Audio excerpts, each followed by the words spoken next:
Live from the internet, it's the Narrative After Show, bringing you the entire week in review. With Rachel Bitecofer, Eric Garland, and here's your host, Zev Shalev.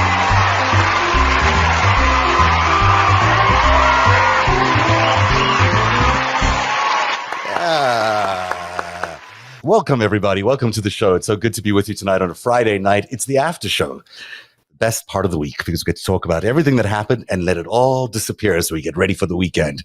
Rachel Bitecofer is back from Arizona. How are you, Rachel? I'm good, man. I'm burning with incandescent row rage, so I'm really glad to have happy hour tonight. The best tweet of the day, best DM I've ever had, actually, from you, was incandescent row rage, which is hard to say now that I say it on the air. But we're going to talk a lot about row rage tonight and about the Supreme Court and how it's really been taken over by a bunch of activists and maybe a bunch of justices that shouldn't even be there. We'll talk about that plus a lot more. And here's Eric Garland. How are you, Eric? Is he frozen or is he just not talking? Hello. I think he was pranking us, Seth. I think so. Yeah. That's what you got. Here's the deal. I'm mostly going to just listen to Rachel tonight. Oh, yeah. You know, if we're So what's covering that? the subject, That's the same. I like Bitcoin melted down. Okay, Rachel, go. Do you talk a little bit about that? Do you want to talk first about the cryptocurrencies? It's worth talking about just a second before you. I love talking about how everybody's invisible money disappeared. Including the prime minister of and it's okay. The investors will be okay because they'll just go to the agency that regulates Tether, which actually has no headquarters, but it's rumored that it's based in Hong Kong, but no one can prove that. Oh, yeah. Right. We don't regulate that, so you don't get your money back. Oh, and it's not really security.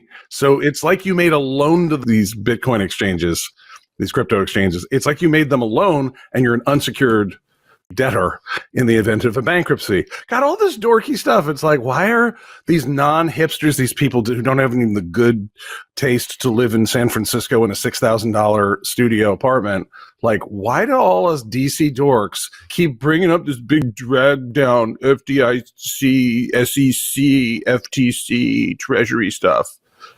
Because before all this existed, when people went completely broke, like all at once, then everyone fucking starved. Yeah. And so we put the big buildings and we put all the nerds in the buildings. And so all these, but what if I had an Atari cartridge thing and I put in a bunch of Saudi and Chinese laundered money into it and we just pass those around and grow really quickly. And then we would all deny the effect of money laundering and hostile regimes and just go, look, man, it's just innovation. And I would go, well, that would be stupid. And then when you all lose your money, there's no agency to go to. And I will laugh and laugh. And today, Nayib Bukele, the president of El Salvador, who converted the nation's currency to Bitcoin, I believe. He did. Like, converted. What? Yeah. I didn't know that. It was a few weeks ago. Really? I believe so. It was like some months back. Because it's hard to do their real GDP is entirely 1,000% in cocaine at this point. Right. So it might as well. Couldn't just you can't do baggies of cocaine. So they went to the next best thing. But now that's it cuts off out his the whole bio bureaucratic. on Twitter. Yeah, that's amazing. It cuts off the whole bureaucratic process. That's really smart of him to do that. So what did you say happened on Twitter? About crypto to cocaine. That's a good idea. Well, that's what it's used for, isn't it? Is that why people use Bitcoin? Isn't it? What did happen? Fentanyl coin, Bitcoin coin, arms trafficking coin. They should have just done that. Trump coin, Elon Musk coin, Tesla coin. It's tethered to Can we prison talk about coin. Elon? Can we talk about we can talk about Elon. We can talk about his save me, I destroyed my first company, help me, somebody get me out of this tweet. I didn't see that today. I saw the one. You guys didn't see that? No, I saw the one where he just suspended his Twitter purchase today, which was like, okay, not surprised to see that. Yeah. We've been predicting that over here, but So what he did was very subtle. He said, they think there might be bots on this network that I didn't know about. Now, the Los Angeles Times had a story. I know. I mean, it'd be like Trump saying, well, I'm suspending my campaign while I investigate the role of bad hair pieces. I mean, Really? Elon Musk must run every single bot factory out there. I mean, he must have tons of them out there because every time he puts anything on Twitter, it just gets amplified by hundreds of thousands of people instantly, which must mean there's something amplifying him other than just humanity, I would think.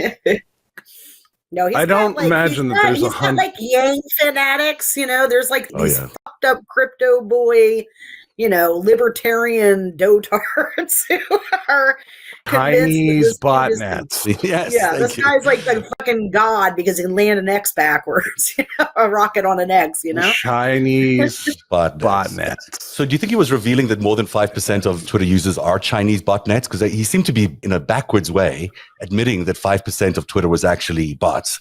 And then that he might know where they come from is interesting as well because he's so tied in with the Chinese. I'm going to defer to the analysis of DJ from Legal Eagle, which is a great channel on YouTube explaining sort of like he goes through movies that involve attorneys and goes through and separates fact from fiction. And he's an attorney in Washington, D.C. for real. And he said, this is very clever. What Elon is doing here is avoiding the $1 billion penalty for pulling out of this deal by suggesting that Twitter has not provided him with accurate information, that they've misrepresented material information about the risks involved in the company. And so he's raising that as a reason to not buy the thing because no one will give him the money because he is a swirling quagmire of failure and doom. Is everyone getting the picture on Elon Musk? I mean, is everyone understanding now that he's just a giant con artist, that he's not anything special, that he's just basically a sideshow, a huckster? I don't know what you want to call him, but he is not the real deal. I mean, people might call him the richest man in the world, but it's certainly not his money. And clearly, he's just conning America. And America's lapped it up for years. And no, he can't have Twitter. We're not allowing him to have Twitter. He cannot have it. I'm not going to have it. Math is not allowing him to have Twitter. Yeah, it's so funny because he put this cry out for help the other 2 days ago. He's like, I might bring Donald Trump back, but only if I own Twitter. I mean, if I didn't buy it for some reason. Oh, and he does that on the day that he's trying to get what he wants is the public to keep demanding that he not go and there'd be this outrage about Trump. Yeah. So that he has an excuse that he could say, Twitter canceled me. You might be right. Yeah, that makes a lot of sense. He also, that came the same day as the Tesla announcement, right? That he was recalling Elon, I got your number, buddy. Yeah, I always have and I always will. Yeah. That same day. Also, Tesla has a certain number of assets there that are in crypto, and if those melt down, then the value of his shares, none of that makes sense. The FTC will dig into it, and it's just a galactic clusterfuck. I remember that. That was the time that Elon Musk decided he was going to be a genius and buy a whole bunch of Bitcoin, and went up in price in the months after that. But it doesn't look so genius right now because a lot of the money, that the assets they have on their books, are worth a lot less today than they were when he first bought them. And they are not guaranteed, as you point out, by anybody. Hold on. Then Tesla better have accurately portrayed the risks to their shareholders, or the SEC will find them in violation of that. And they could get sued if there are significant losses.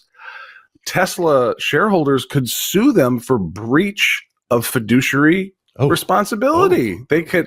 So not only he's going to need to be the richest man because he's going to need that much in legal bills. It'd be amazing watching him collapse. I mean, it's going to be. If he backs out and does this shit with Twitter that he did today, where he's like, it might have been overvalued. I mean, how can that not be him trying to undercut? He's literally taking this company, using this whole fake buying and depreciating its value. Would that be legal? I don't know. And they're also acting internally like he's owned the company. They're firing people based on his new direction. They fired 2 people yesterday. They can't. They did? Yeah. They're starting to run the company very differently. They've frozen hiring at Twitter. Yeah, they've changed the culture. Meanwhile, it's not going to go through, guys. Maybe not change everything based on a deal that's not going to happen. Wow. Are they quitting, or are they having to take time off to go to testify at grand juries? Well, they'll be fired. Literally, the statement from one of them was, "No, I'm not leaving on my own decision." They are basically, I got to go. Then that's fired. Me out. Yeah, 2 of the senior guys there. So that's not a good look. I mean, that company can't be acting right now, I don't think, as they are already owned by Elon Musk because the deal hasn't gone through. Isn't there a whole process of separating church and state until the deal happens? I mean, you would have thought. I would be shocked that they would make changes without that. Yeah, I think that's really, really dangerous that they're doing that. Also dangerous for Twitter. So, all these things people are saying about accounts disappearing, followers disappearing. That's also, people have to be watching all that carefully. But should we talk about Roe Rage? Roe Rage! And by the way, here's something interesting. It's not 1970s, it's now 2020, and like a big chunk of you dudes out there are what I call feminist allies, right? So they absolutely disagree that only women should be talking about this. They want to strip women's fundamental self-control over their own bodies. And if you think about it, like, say you're one of these unlucky bitches who get pregnant and get something that's going to fucking kill you. The state is mandating death. Okay, that's a state mandate that you're going to die because they won't let this operation happen for a baby. Okay, we're not fighting for equality, like de jure equality right now. This is not 1970. What we need now is a mass movement, and it has to be across all racial coalitions, both genders, and all the other options out there now. And we need to be focused squarely on the top line message, which is fundamental liberty and self-determination, not reproductive services, which is a very siloed way. I mean, these things are important, don't get me wrong. It's important that women of color and poor people are going to be immediately impacted. Though I want to be clear, I don't understand why people can't get on board with the reality of what's coming. These motherfuckers are making it illegal for you to take your daughter and sneak out of state, okay? And they're putting shit inside these laws that allow for criminal prosecution. And once Roe gets eviscerated, if this memo is how it does, and it totally eviscerates it like that, all of these legislatures are going to have bills ready to go, ready to file. There are going to be full bans, not 6-week heartbeat bans, full bans, day one, moment one. And they're going to also pick up Plan B. Okay. Mm-hmm. So you could find yourself in a situation where you're in Georgia. In some of these states like Ohio or Michigan, they don't have legislative control in Wisconsin to change the law. So these trigger laws are going to be really rigid. They're much more rigid than the GOP's contemporaneous bans. The original laws that they'll be reverting to ban all abortion and make it criminal, right? So we really need people to be focused on the big picture. They're coming for the right to privacy. First, they're going to eviscerate women's self-determination, and that's our economic determination too, mind you. A major component of the so-called right to contract party is this economic liberty argument, and they're totally stripping me of mine if they take away my reproductive control, right? And number two, they're coming for, if it's right to privacy, and they're arguing that since it doesn't say right to privacy in the Constitution, there's all of the rights for gay Americans, for trans, all of that stuff is founded on that. Porn, boys, porn. You like porn? Okay? They can't take porn away. Jeez, now you got my interest. Sorry. That's exactly right. That's exactly right. Because I think it'd be a little bit easier to enrage men about, just rando men, not liberal men, about access to porn than it would be to get them to care about other people's rights in the abstract. Well said. Well said. I think, good. I think it's so much more dire than that, actually. Yeah, go ahead. If you don't have the right to your body, you don't have the right to anything. And just That's because right. I don't have a uterus at press time, that law, if we put up with that, that opens the door to every other thing, getting rid of habeas corpus. This is not going back to the 1950s. This is going back to pre-Magna Carta. Mm-hmm. This is autocracy. Because, you mentioned, Rachel, the emanating here in Missouri, where they put this bill forth to make it illegal to have your fetus leave the state if you make a decision in another state that has other laws. And then you're liable still under Missouri law. So that means the state of Missouri is claiming that it owns its human beings. Just be like, I'm not from here. I was born in Vermont, and I lived in Paris. I lived in Washington, D.C. I came here, but were I a woman? Now, if I leave, because what? Because I had a lease here in Missouri, or I had a mortgage here in Missouri for a while. If a woman buys a house here for a couple of years, and then leaves the state, that the laws follow her. I thought the Second Amendment was the thing the GOP fucked up the worst, but apparently the 10th Amendment is what they're really going nuts on, because there's no federalism without this. Or rather, if this happens, you're saying that there's no separation between the states. It's like, why do we have different state governments then? Well, Eric, it's funny that you should mention that, because, like, here's the ultimate goal. I mean, let's just go wild here and explain this to people, because I had to learn this and I had no idea. And I did a lot of research actually before I got to this particular tidbit. When Weimar collapsed into the Third Reich, there was a federalist system there. The states had autonomy. They had their own governors. And what they did was, at that moment when they consolidated power and had control of the Reichstag, which is basically just fake rubber stamping like Putin's parliament now, they abolished federalism. They just said, you know what? Now everybody's under one national government, and the government's going to send ambassadors, basically like the colonial times, where they have governors that served in these German states, but they were all that state separation, that subset of the special circumstances were wiped out. And I know that is the Republican Party's ultimate goal. There's no fucking way they're going to just let blue states do their thing and control the economic engine of this country. It's not going to happen. No. I think what you're both saying is so important, especially the idea that we're becoming, and if this ever is passed, would make us subjects of the state. I mean, we're sort of going to this idea, that monarchies have, where you're a subject of that monarch. You are not an individual who has control over their own bodies. You're not an individual who can go and make these decisions about where you live, whom you love. All these kinds of things disappear. We're basically then have no rights to who we are. We're just there to perform functions for the state. And this is ridiculous for a party that claims to be a libertarian party. Of all things, they claim to be libertarian. Right. And what they really want to do is control everything about you.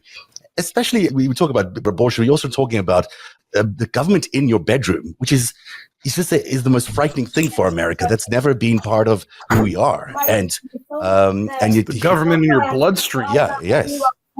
And your family tree and everything. So it's reality of it is the idea of becoming subjects to the states is exactly what they ran away from when they started America. I mean, that's the existence of that's why America became America, was to overthrow the king. And so now we're going to be back. I got to kick you. Broheim, we got to kick you back another 600 years. Yeah. You're talking about the Magna Carta was like, our bodies don't, habeas corpus, to say you can't just lock somebody up. The king doesn't have the right to somebody's body without some form of law. And that's some form of law. We're talking about witch burners here, people. Yes. He cites them. Alito cites as his moral fucking compass men that were involved in the fucking witch hunts, dude.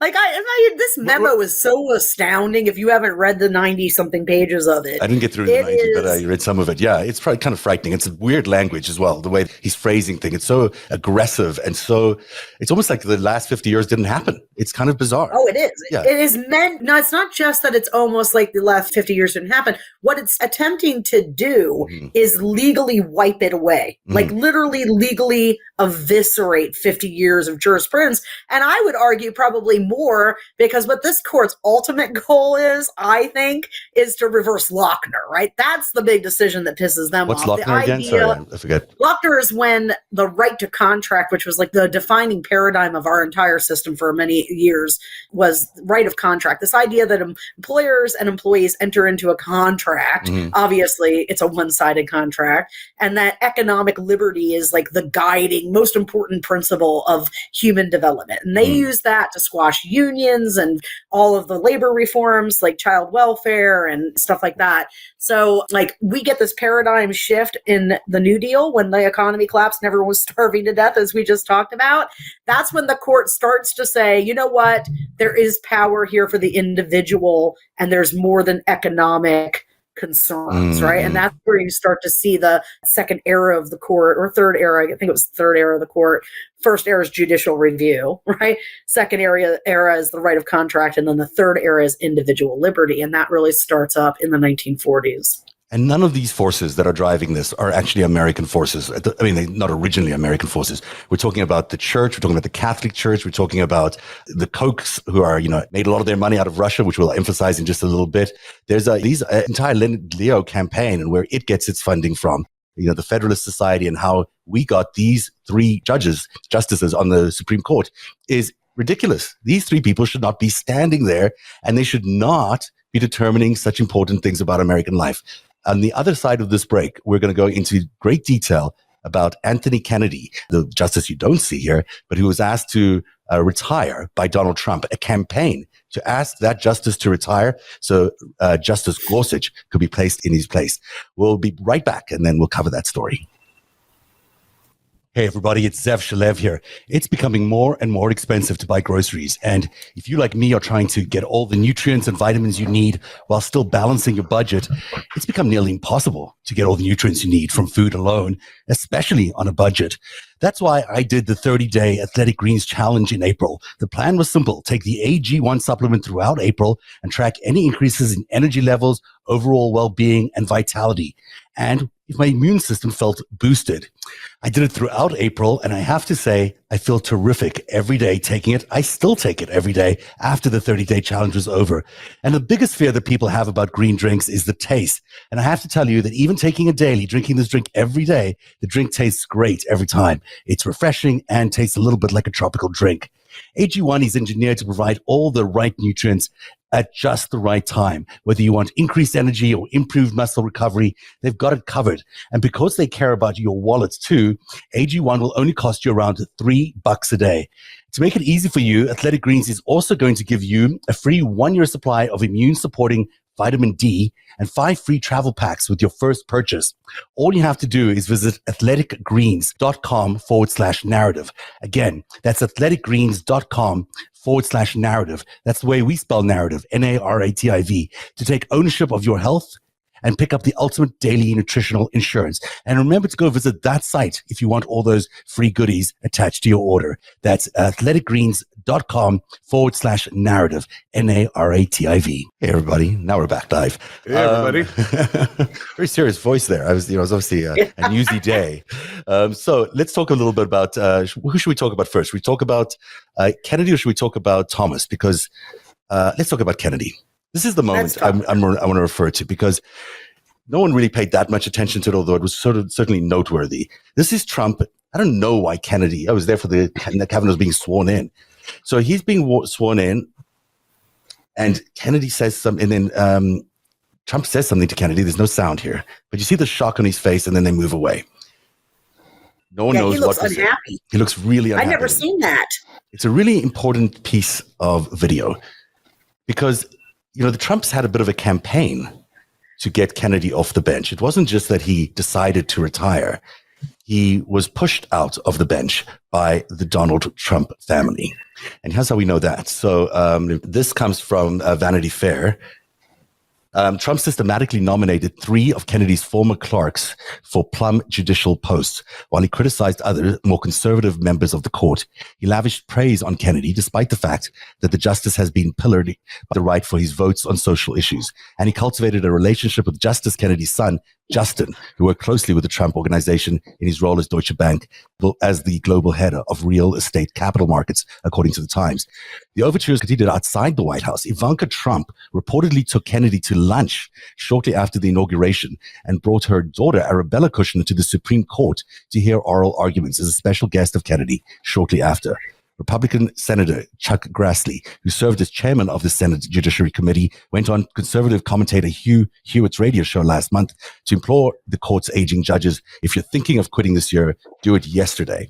Now, this is not really surprising. I mean, we've all known that there was a desire by the Republican Party to change the court, but it does seem like Trump really overstepped his mark here. I mean, for a first family to be actively asking a justice to retire is unheard of. Oh, yeah. They're not supposed to have any contact at all. They're not supposed to talk to him. Yeah, exactly. Yeah. So isn't it wild that they were running a campaign to get him to retire so they could put Gorsuch up there? And because of their relationship with Justice Kennedy's son and Donald Trump through Deutsche Bank, they had real leverage over there. Here's another article. This is from The Guardian. This is the book that Dark Towers. It's a fantastic book about Deutsche Bank. And in it, they talk about how there was a coordinated White House charm offensive to persuade Anthony Kennedy, a swing vote on the Supreme Court, to retire and clear the way for Brett Kavanaugh, according to a forthcoming book. And then I'll get into some of the book says there. Sorry, I said Gorsuch earlier on, I meant Kavanaugh. But you get the general idea. So this is a new administration comes into power, run by the Kochs, basically paid for by the Kochs, and they decide they're going to get Kennedy, who's a bit of a swing voter. I mean, he was unpredictable on the bench, to retire and replace him with Kavanaugh, who they thought was their man. Maybe not their man now, we're finding out, but certainly the way we heard Sheldon Whitehouse describe him last week, the way in which Kavanaugh became a Supreme Court justice is incredibly corrupt. Well, think about Zev. I'm going to point out why they would do this, right? And it's because, if they can mock Kennedy out and replace him with any of their picks, then they have 5-4 locked in their minds on everything forever, right? And if you keep Kennedy, you probably have the conservative majority, but not necessarily. Kennedy can go rogue, right? So like the stakes to get him out, because Gorsuch took the vacancy that had already been sitting there, were so, to them, it was about having, in Trump's mind, it was about putting justices on there that would just rubber stamp whatever he wanted to do constitutionally.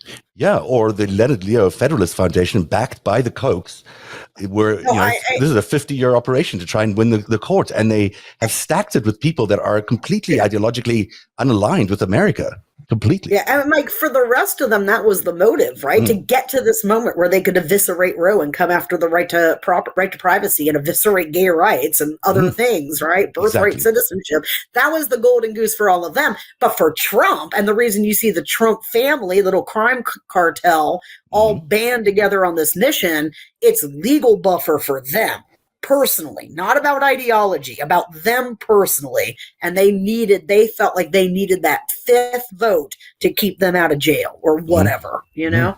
It's shocking. Eric? This is just, there's so much getting rolled back. When you look at the chronology, we got abortion, women got the right to abortion, or rather women and doctors got the right to do to the medical procedures they thought was appropriate with some privacy 3 years before women were allowed to apply for their own lines of credit with banks.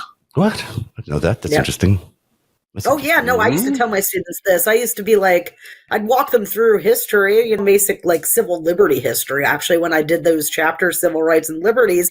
And one of the things I wanted them to understand is that in 1964, married couples could not get birth control. Married couples, let alone unmarried, like people who just want to fuck, okay?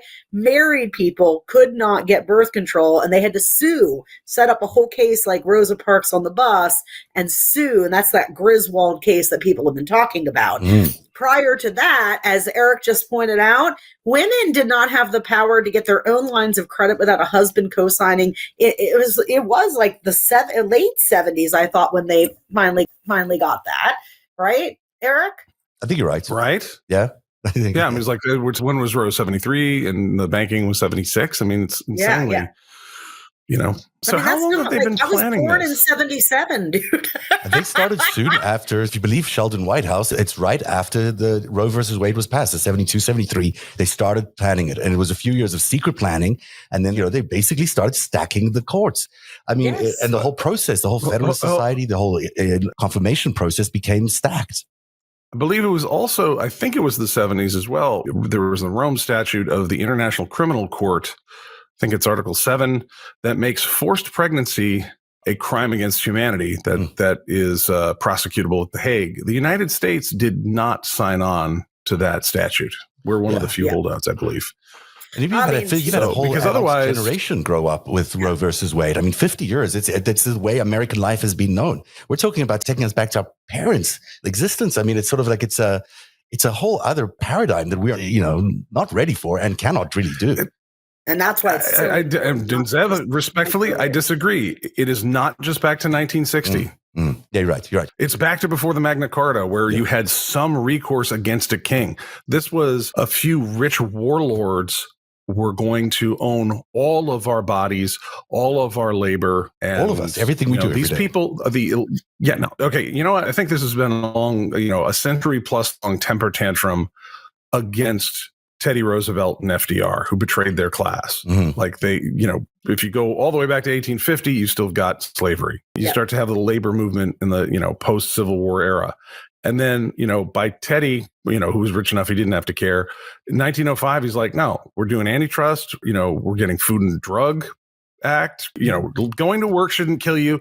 Getting milk, meat shouldn't kill you. And the robber barons called him a traitor to his class. And he's like, fuck you. I have Dutch New York money. I don't need any of you. And then his cousin Franklin, deepened it even further with the New Deal and with some rights and established, somewhere between there, you had income tax that came in. This is like you had people, who fundamentally didn't like the idea of freedom, kind of were jealous of the European concept of nobility and monarchy and wanted to take us back to that. And they, we keep moving forward with more rights because it's logical and it's actually much more prosperous and makes money and is attractive, which is why America had all this soft power. And the very wealthy have had a few corruptible, folks in Washington and in state houses who have been lifting up their, the tax code and all that, allowed these people to amass, getting back to robber baron, levels of income and wealth inequality here. And they're like, right, as we were saying back in 1870, before you got all mouthy, or in the South, back in 1860, when you guys got all mouthy, you work for us and we own your bodies and we will fuck you. We will sell your children. You will die working for us and shut up.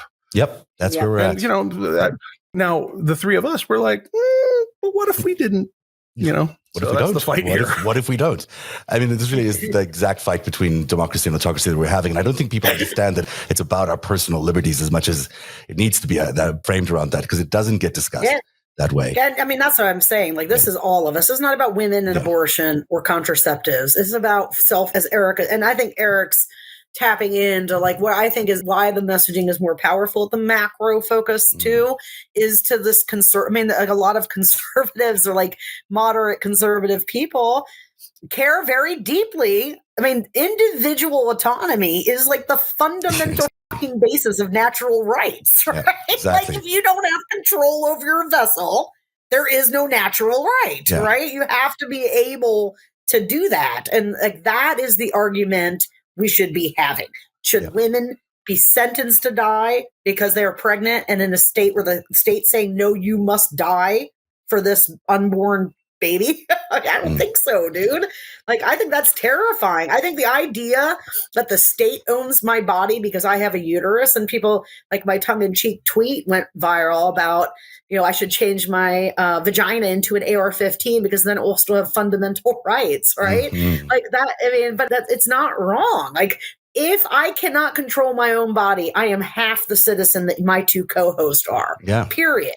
Well, we won't be either. I mean, the reality of it is we're not going to be citizens either, because I grew up in South Africa. I know exactly what that autocracy feels like and looks like on everybody's side. It's not comfortable for anybody, but, it's not a place America needs to go to. It's not a place that a world can go to without America. I mean, the idea of there not being an America that does what America does, which is push the world into a more liberal mindset. We won't have that. We'll only have these dark forces that are pulling us back. We can't have that going on in the world. No, we can't have the world's most deadly military power by far, eons stronger than anything else on earth, fall into the control of fascist ideologues. Who have complete access to all our data and all our privacy and everything. They know everything about our lives anyhow. I mean, that's just a volatile. And this is not like the 1920s and 30s where the resistance has a chance, guys. Like if they take over a stable America that's not getting blitzed or bombed apart, the surveillance capabilities that the government has now would make it very fucking hard, folks, for us to do anything like the Polish underground or anything like that, because they could, I mean, I don't know what they can do, but we have some ideas, and it would be very difficult to go up against the government if they had the full control of it like the Third Reich did. Absolutely difficult. Absolutely. And I want to throw this out there, and this is a shout out to all the Republican, people who believe in gun rights above all else. After this Roe thing goes down and there's no more right to bodily autonomy, do you think the elite that take over, do you think they're going to allow you to have guns? Because Vladimir Putin doesn't. Yeah, everyone got suckered. The Republicans who took money from, was the guys, Alexander Torshin comes over with the Maria Butina and becomes a lifetime member of the NRA. And they're from a country where you're not allowed to have guns because dictatorships, they do not allow small arms in the hands of people. They do not allow the protections of the Second Amendment. And after they're done telling us that none of us have the right to our bodies, because this is just because you don't have a uterus this week, guess what? That once they say, we want government so big it fits in your crotch, it fits in your bloodstream, we decide what chemicals that you can ingest here and there to have an effect on your own reproductive tract. They're just saying, look, we run everything, we'll kill you when we want. And they're insane. Yeah. And no free speech, no free organization, no free anything. All that stuff just gets thrown out the window. No shit. When I talk to these guys, like the righties particularly, what I try to get them to understand is, okay, it's all shits and giggles when there's still opposition people to jail and murder and control. But they will run through that. Okay, we can see it in Italy. You can see it in Nazi Germany. You can see it in Japan. Once you run through opposition, guess what comes next, guys? You useful idiots, okay? And the last thing that they'll be happy to let you have your AKs as long as you're mowing down and owning the left and black people or Latinos with it, okay? But once that's done, they will not be letting you hold firearms. And if you think that they will, well, man, I don't know I don't know what to tell you. Can you give me a brief minute here to talk a little bit more about Anthony Kennedy and describe exactly about his son and who he was? Because it's really important. A lot of this comes from Dark Towers, the book by David Enrich about the Deutsche Bank. And for those of you who are unfamiliar with Deutsche Bank's sort of storied history as a bank that was started by the Prussian king and also chief funders of this dude, Adolf Hitler in Germany, and the Iranian folks, where's my Ayatollah picture? There's an Ayatollah picture I don't have, but you get the general idea that these are funders of, not the most democratic of countries or even movements. Also, this man, Jeffrey Epstein, was one of the people who got financed a lot of his human trafficking through Deutsche Bank. And we know, of course, Donald Trump and Jared Kushner all had ties to Deutsche Bank. It's fact how they survived all these years. No one else would loan Donald Trump anything. According to the book, Deutsche had become the key force allowing Trump to bounce back from multiple bankruptcies, to purchase and develop marquee properties, to recast himself as a successful businessman, to become a viable candidate for president, only because of Deutsche Bank. It goes on to say that this is the other thing that they did. The head of Deutsche Bank landed up being a fan of the Russians, or the Russians were a fan of him. They landed up hiring him after he left there.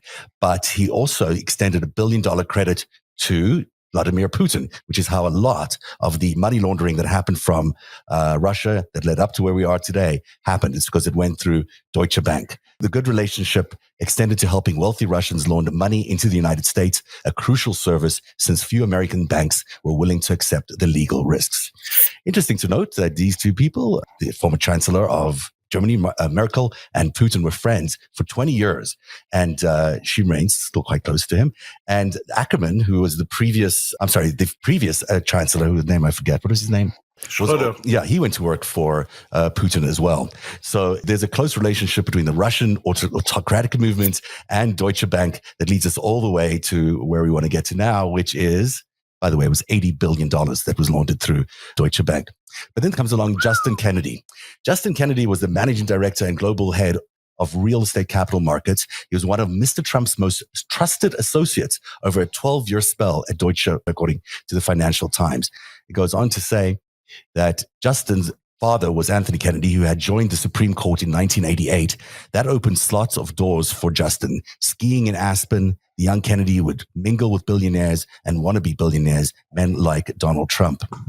Kennedy sometimes sat with Trump in his luxury box in the U.S. Open tennis tournament or at Manhattan nightclubs, where Trump would park himself off at a table in the corner, facing outward, holding court like a mafia don. Kennedy made his reputation on Wall Street by being part of a team with the foresight to short mortgages in 2006. Perfect timing. In just the first half of 2007, the bet generated as much as $540 million in revenue for Deutsche Bank as subprime mortgages fell apart. And that is the really controversial thing about Justin Kennedy, the son of Anthony Kennedy, whom Trump landed up getting to retire before his time in order so he could replace him with Justice Kavanaugh. That seems to me like an awful lot of corruption over there. That does not seem like It should never happen. And there's no way to control this thing. There's no higher authority over the Supreme Court. So there's no way to say that this stuff can't happen, but it clearly is not. This guy was in business with Donald Trump and he got his father to retire. And, this whole mess about the subprime mortgages, it's corruption. There's no other way to look at it.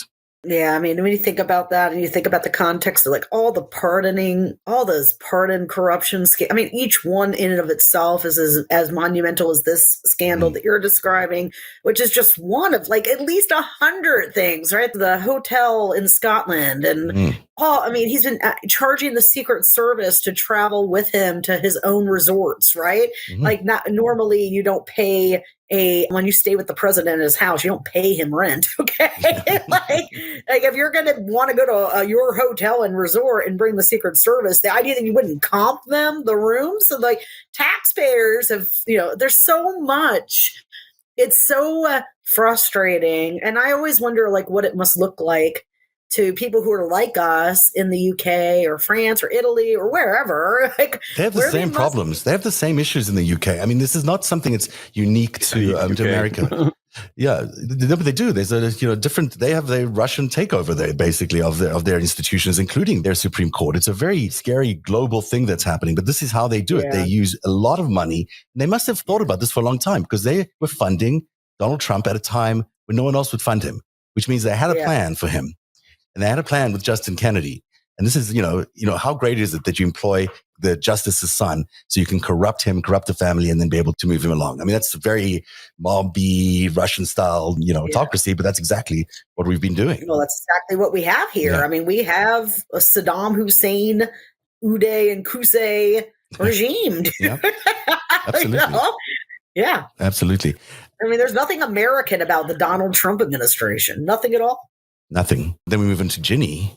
Did you guys see, or at least read Justice Thomas's comments about bullying? Did you read that? There's outrageous comments he made yesterday about bullying. You look angry, Eric. Are you okay? Sorry, no, you look. I can't tell if. No, I just want. To be happy hour, you mentioned Clarence Thomas. I'm like, is he in prison yet?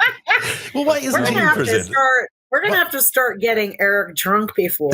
No, I think it was just depressing with what I just showed him. But talk about Clarence Thomas and why he's not in prison. And why is Ginny Thomas not in prison? I mean, the audacity of these justices to be doing this, it's insane. Yeah, I mean, our founding fathers really fucked all this up. Like, they did great. If I was teaching this, like I used to teach this shit, like the separation of powers and the articles and the bill. I mean, the whole fucking thing, the Constitutional Convention, from Articles of Confederation on. I am well versed in this stuff. I mean, I'm certainly not an expert because my expertise is different, but I know a lot about the founding. And I'm telling you, they did not intend to design a system in which the president is inoculated from the law while he's in office and inoculated from law while he's out of office. Like, there's no goddamn way you're ever going to sell me on the fact that that was the goal, all right? And we really have revealed some severe weaknesses in our institutional design, things that we cannot fix without constitutional amendments, which we cannot have without 2/3 majority and ratification in the states. And, I think I'm not saying we're going to fail. I'm just saying we are very much like a car that ran really well while the speed limit was 55 and there was only so much driving going on. But now that it's 80 and the whole world is asphalt, our structure, it needs a rehaul to meet the moment. And it needs to not rely on the assumption that these men in office will do the right thing. And I don't know if you guys were watching, I don't remember which show, I think it was Chris Hayes last night, but they showed the past Mitch McConnell had been in charge of an investigation for a corrupt senator on the Republican side, and I remember the guy's name, and it's 20 years ago or so. And there's footage of McConnell talking about how important it is for parties to be able to police their own membership and how, the unanimous vote from the committee to recommend rejection from the Senate. So, it was totally bipartisan. And that's how our institutions operated. It's so important for people to understand until about 2010. And we're 10 years now into this post system where those norms, the things that allowed it to function, were all based on norms. It was based on the assumption that you would do the right thing. And it's clearly now met its match because when people are willing to not do the right thing, then it all falls apart pretty quickly. And right now we have a lawless hopefully we will end up with law enforcement for Trump and his cronies and the people in the Republican Party that tried to overthrow the fucking government. But like, we were really like, I mean, and you saw any of this shit happen in another country like Canada or France. And I understand the UK's got corruption issues, and that's all from westernization, by the way, us following the example of us in media and campaign stuff and whatever, right? And like radical deregulation and Reaganomics and Thatcher shit, right? Like that stuff. Like there's a little bit of equivalency, but Boris Johnson held a roof party during COVID and violated the COVID law, and he was roasted for it, right? I mean, didn't he pay some enormous exuberant fee, right? Yeah, he did. So like, I just really want to point out, like, there's no comparison right now. It's true, other countries have had moments where they were as much of a shit show, but the American shit show is distinct, and it is incredibly dangerous. Because it's the only real democracy on the planet. Every other democracy is beholden to some sort of monarchy or some sort of other higher power, as far as I can tell. Eric. Well, I mean, symbolically, right? Yeah. No, they say symbolically, but how much power do they really have? I mean, it's, they still are the monarchs. They still get to control everything. If all hell breaks loose, they're in charge. I mean, is the Queen of England really that powerful still? I didn't know.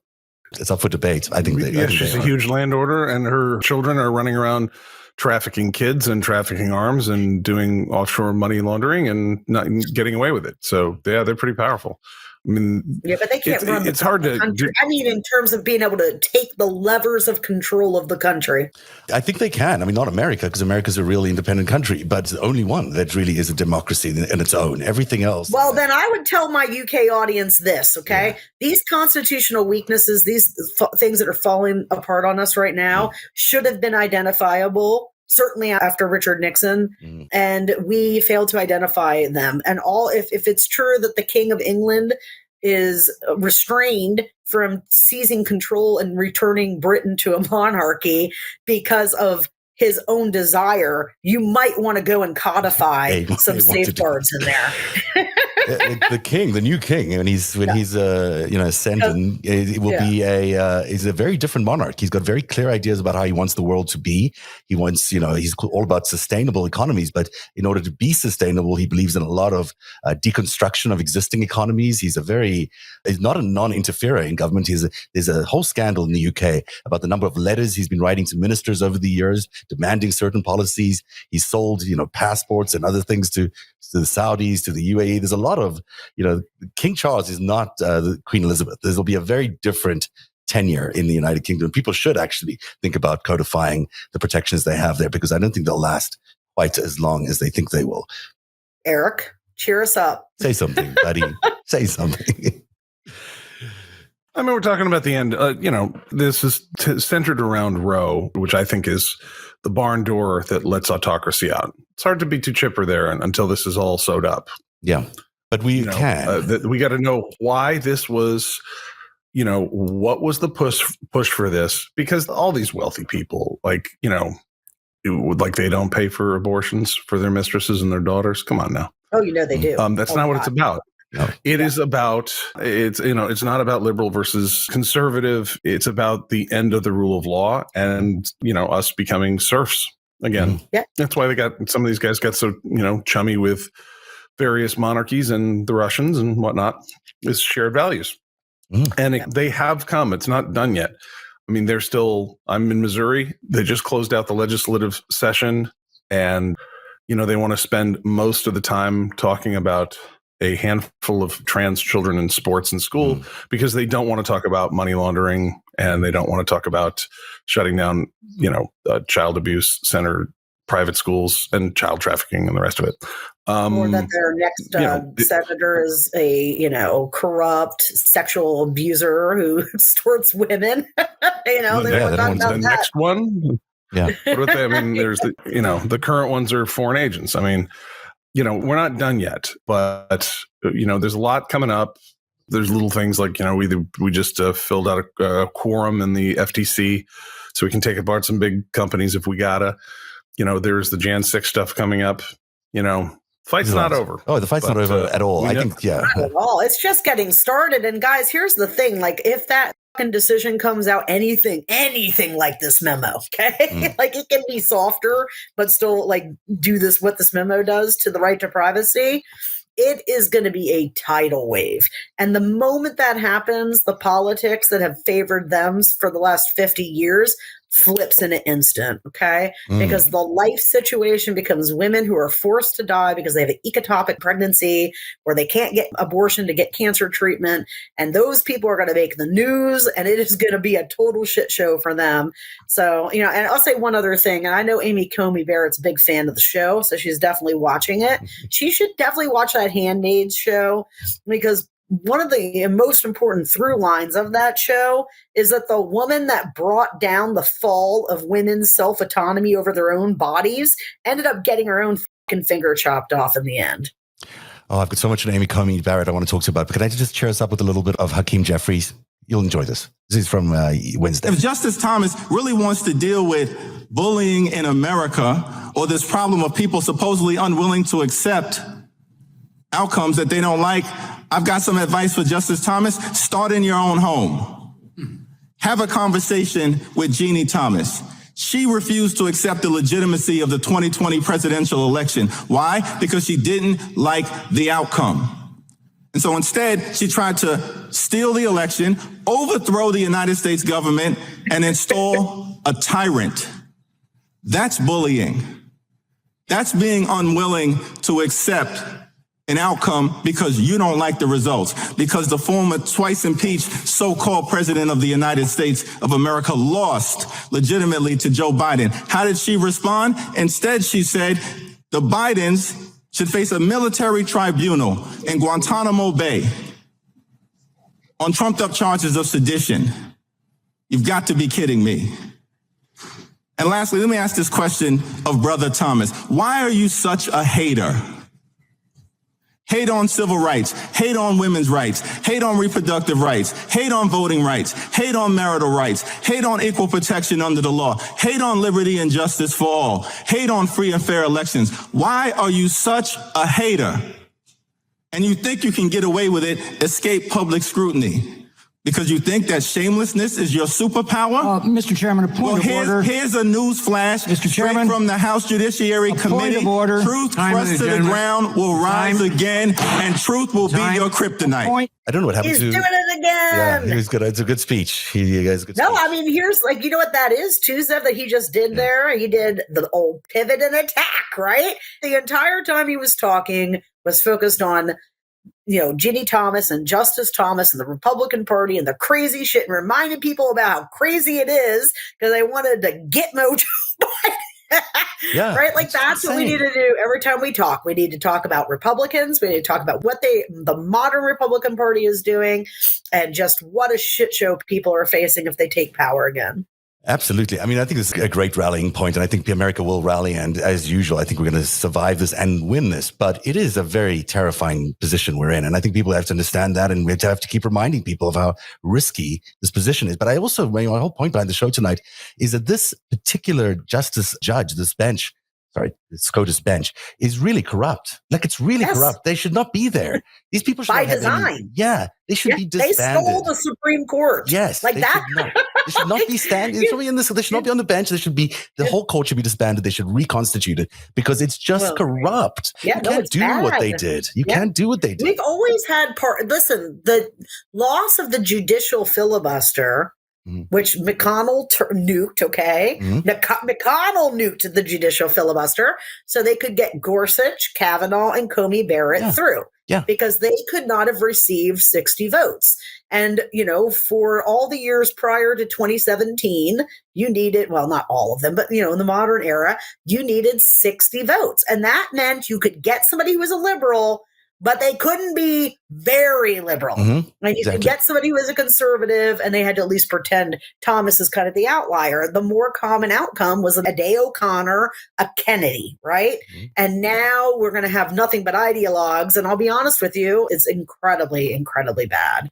What we were going to see in this court is bad. Amy Coney Barrett was predicted to be a person who's going to get the position on the court by art and collusion. He is now in jail in the United States. States. He's, because of the corruption scheme that he was involved in, he's Putin's best friend. And in these tweets that he used to whisper to Donald Trump what he should do before these things happen, in 2019, he said, it's time to remove Ruth Ginsburg from the judges of the Supreme Court. Ginsburg, the star of liberal jurisprudence, has been at the Supreme Court for 25 years. It's time for her to rest. That was his actual tweet on January 11, 2019, before she passed away. And then he knew that Amy Coney Barrett was going to be the nominee well before anybody else knew, well before Trump had announced that she was going to be the nominee to replace Ginsburg. I mean, these kind of things on their own sort of let slide, but we have to go back and look at these things. There's a lot of corruption in this court. There's at least 3 justices that are there for questionable reasons. And, we should be asking those questions and at least have a review of it somehow this year. It's not right that these 3 people can change the course of humanity and America just because they've been installed there illegally by this giant movement. To the victor go the spoils, Zev. And I know. We can sit there and cry all fucking day about how dirty they are and how they us up, or we can do something about it. And I vote we do something about it. 100%. And that means organizing, get out there, vote, because it's going to be an important one. And that's the show for this week. I'm not sure why Eric left. I think it was just because it was 8 o'clock. I hope so. Rachel, it's great to see you. And it's great to have you back. Have a great night, everybody. Thanks for being here. We'll see you again next Tuesday. Bye-bye.